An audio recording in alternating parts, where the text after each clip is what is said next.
Hi guys, Jim at Rainwater Equipment and Rain Harvesting Supplies.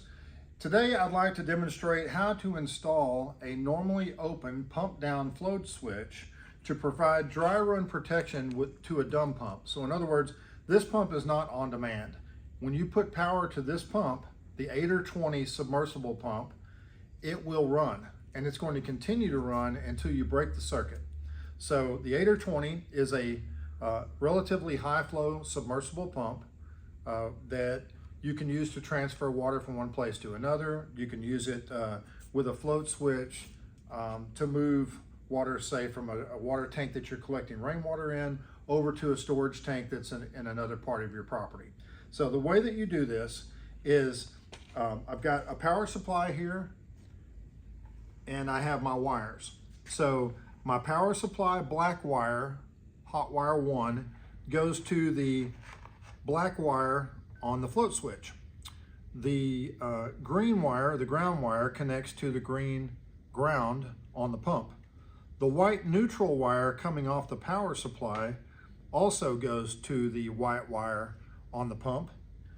And then you essentially close the circuit by connecting your black wire on the pump to the white neutral on the float switch. And it doesn't matter on the float switch wires which ones you wire to the black and which one you wire over here to this black on the pump. They're interchangeable.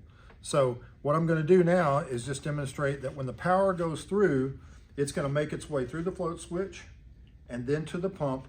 But because the pump is needs dry run protection, as long as there's water in the tank, then it will run. But when that float is in the down position, it stops so that it saves the pump from burning up essentially. So here we go. We're going to pretend like there's water in the tank. Pump runs, no water in the tank. So that is it. That is a normally open pump down float switch, part number FC0246 on our website. You can pair that with a 110 volt 8 or 20 series transfer pump. This is not a 220 volt setup, so if you need 220 volts, it's always best to use a contactor for safety in between your pump and your float switch.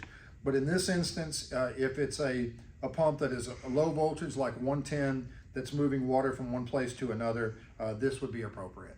Again, Jim at Rainwater Equipment and Rain Harvesting Supplies. If you need assistance, give us a call at 877-331-7008, or you can email us at team@rainwaterequipment.com.